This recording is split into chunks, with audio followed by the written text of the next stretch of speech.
Halo, assalamualaikum warahmatullahi wabarakatuh. Selamat datang kembali di Haryana Official. Mbak-mbak semuanya, gimana kabarnya ini hari? Sehat? Semoga sehat selalu di perantauan, amin. Semoga mbak-mbak semuanya terhindar dari mara bahaya.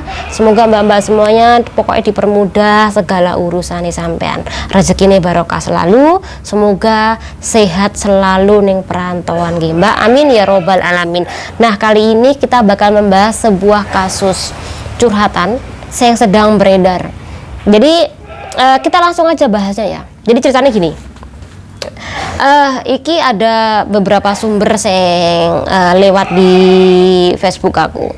Jadi ada Mbak Indonesia yang kerja neng negara Hongkong, kui jope jaga anak di daerah Qingyu sana. Mbak I kerja, nggak disebutkan Mbak Iki berapa lama kerja di situ. Tapi yang menjadi soal, ternyata Mbak Iki hari Minggu bukan dimanfaatkan untuk liburan, untuk ketemu teman-teman nih, enggak. Mbak Iki memanfaatkan hari libur Minggu kui untuk pulang ke kampung halamannya. Artinya Mbak Iki dengan sengaja memutuskan kontrak kerja, kan kawan. Nah, setelah itu Mbak Iki ceritane ditelepon oleh majikane karena jame pulang Mbak Iki nggak ono informasi, bahkan nggak pulang-pulang, ditunggu sama bose karena nggak ada konfirmasi, nggak pulang-pulang karena melebihi dari jam libur, maka bose iki langsung telepon Mbak E.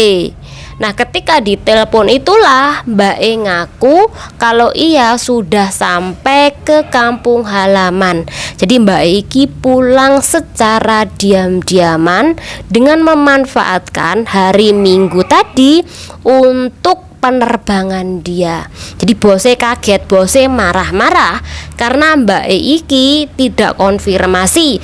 Nah, ketika tidak ada konfirmasi secara langsung, iki merepotkan majikan. Majikan harus mencari CC.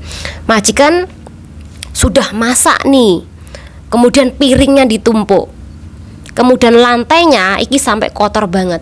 Bahkan anak iki sampai makan di mana-mana kotor banget. Menunggu berharap Mbak iki pulang libur, iki bersih-bersih, lap piring, cuci piring. Tapi ketika ditunggu sampai jam 9 lebih Mbak I kira balik-balik. Nah, itu yang membuat Mbak I si majikan itu mangkel. Kemudian gak hanya itu saja, secara otomatis kalau si Mbak I pulang secara mendadak ke kampung halamannya, berarti yang keseharian ke depannya yang bersih-bersih kui majikane. Jadi karena kedepane ki nanti pasti bos iki yang bakal bekerja nungguin anake.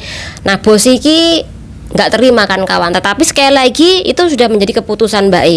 Nah, bagaimana tentang prosesnya ketika pulang ke kampung halaman atau ke Indonesia tanpa persetujuan majikan? Jadi di negara Hong Kong, masalah pemutusan kontrak kerja secara sepihak kuwi diatur oleh undang-undang di kontrak kerja pasal 10. Jadi majikan maupun CC kuwi berhak saling memutuskan kontrak kerja. Dan kemudian dokumen-dokumen PRT kuwi harus dipegang oleh PRT itu sendiri. Majikan tidak diperbolehkan memegang, menyimpan atau menahan dokumen PRT. Jadi itu kenapa banyak juga PRT Indo yang pulang secara diam-diam tanpa minta persetujuan majikan, tanpa tanya dulu sama majikan. Kuwi banyak.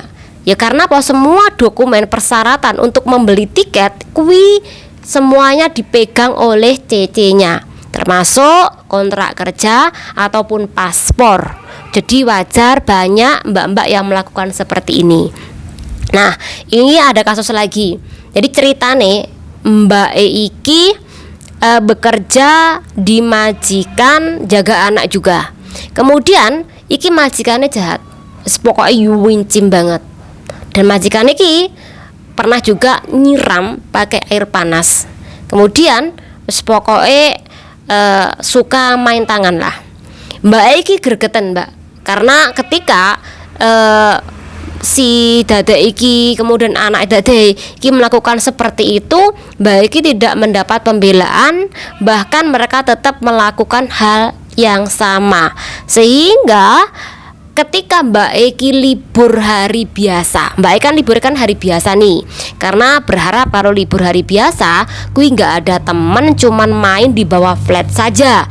Tetapi bagusnya semua dokumen ku yang pegang Mbak E. Alhasil pas libur hari biasa Mbak Eki membeli tiket. Kemudian setelah tiketnya kui ada jadwal kepulangan, nah Mbak E pulang.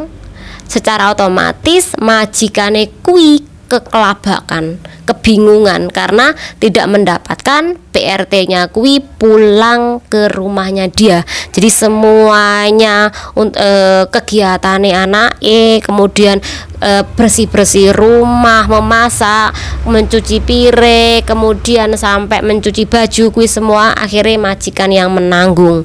Jadi ada beberapa hal kenapa Mbak kui kok sampai memutuskan kontrak kerja tanpa pemberitahuan, bahkan membeli tiket tanpa sepengetahuan bose, karena mereka kebanyakan geram sama majikan. Pokoknya majikan wincim banget dan sok banget, tapi pasti Mbak E bakal melakukan hal seperti itu. Nah, di poin aku bagaimana dalam menanggapi seperti ini. Pertama, sebenarnya kasus-kasus seperti ini nggak perlu kawan-kawan kui melakukannya.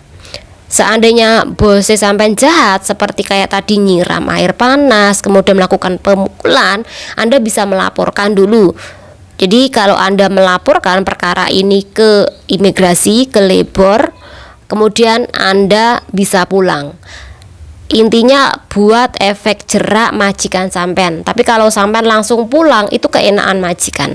Tapi bagikan kawan yang kasusnya sepele, mungkin majikan hoyincim dan sebagainya dan sok banget, kui masih bisa ditoleransi, Mbak.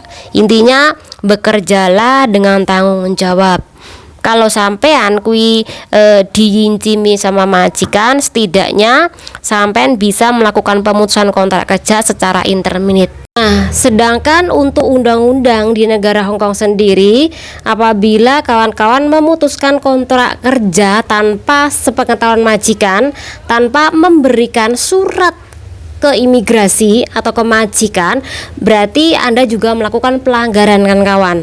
Mungkin kalau ada curhatan kawan-kawan yang bilang bahwa enggak sih, aku masih bisa proses kembali kerja di negara Hong Kong walaupun aku melakukan pemutusan kontrak kerja secara diam-diam, langsung pulang nih ke kampung halaman. Itu karena majikan sampean tidak melaporkan ke imigrasi. Mungkin majikan sampean juga memiliki kesalahan sama PRT atau sama sampean. Jadi dia males nih nanti ditanya sama imigrasi macam-macam. Tapi kalau majikan sampean kui nggak ada masalah sama imigrasi, kemudian majikan sampean kui melaporkan perkara ini ke imigrasi, alasan kenapa kok tiba-tiba pemutusan kontrak kerja seperti itu. Jadi karena bose sampean atau mantan bose sampean kui langsung kirim ke imigrasi, sampean bisa tidak turun visa kembali kalau sampean kui cari majikan lagi ke negara Hong Kong. Jadi sekali lagi hati-hati di poin ini, kan kawan. Hujan. Jika ada ketidaksepakatan di dalam kasus-kasus seperti ini, semoga bermanfaat. Channel diri. Wassalamualaikum warahmatullahi wabarakatuh.